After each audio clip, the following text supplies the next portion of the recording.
श्रीमहालक्ष्मी स्तोत्रम्। पुरन्दर उवाच नमः कमलवासिन्यै नारायण्यै नमो नमः। कृष्णप्रियायै सततं महालक्ष्मी नमो नमः। पद्मपत्रेक्षणायै च पद्मास्यायै नमो नमः। पद्मासनायै पद्मिन्यै वैष्णव्यै च नमो नमः। सर्वसम्पत्स्वरूपिण्यै सर्वाराध्यै नमो नमः। हरिभक्तिप्रदात्र्यै च हर्षधात्र्यै नमो नमः। कृष्णवक्षस्थितायै च कृष्णेशायै नमो नमः। चन्द्रशोभास्वरूपायै रत्नपद्मे च शोभने सम्पद्यधिष्ठातृदेव्यै महादेव्यै नमो नमः। नमो वृद्धिस्वरूपायै वृद्धिदायै नमो नमः।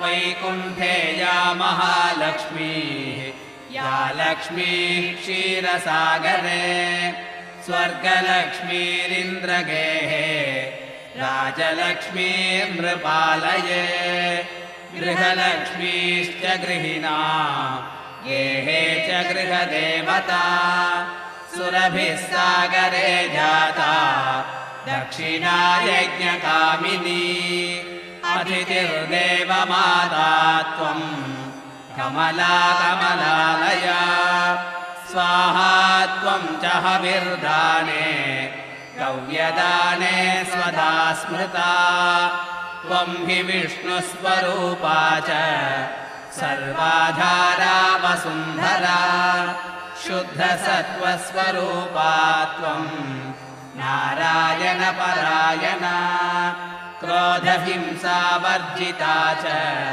वरदा शारदा शुभा परमार्थप्रदा त्वं च हरिदास्यप्रदा परा यया विना जगत्सर्वं भस्मीभूतमसारगम् जीवन्मृतं च विश्वं च शश्वत्सर्वं यया विना सर्वेषां च परा माता सर्वबान्धवरूपिणी धर्मार्थकाममोक्षाणां त्वं च कारणरूपिणी यथा माता स्तनन्दानां शिशूनां शैशवे सजा तथा त्वं सर्वदा माता सर्वेषां सर्वरूपदः मातृहीनस्तनान्धस्तु स च जीवति दैवतः त्वया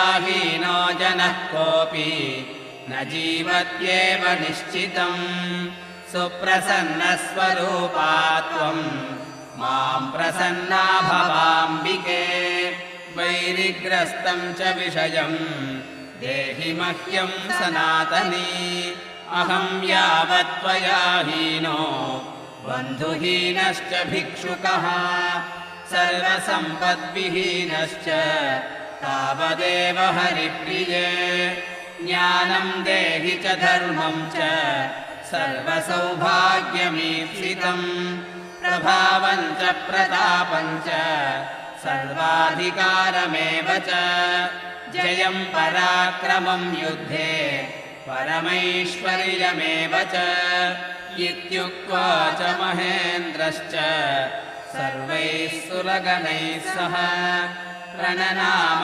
साश्रुनेत्रो मूर्ध्ना चैव पुनः पुनः ब्रह्मा च शङ्करश्चैव शेषो धर्मश्च केशवः सर्वे शत्रुः परिहारं सुरार्ते च पुनः पुनः देवेभ्यश्च वरं दत्त्वा पुष्पमालां मनोहरं केशवाय ददौ लक्ष्मीः सन्तुष्टा सुरसंसति ययुर्देवाश्च सन्तुष्टाः स्वं स्वं स्थानं च नारद देवी ययौ हरे पानम् हृष्टाक्षीरोदशायिनः ययदुश्चैव स्वगृहम् ब्रह्मोशानौ च नारद दत्त्वा शुभाशिषं तौ च देवेभ्यः प्रीतिपूर्वकम्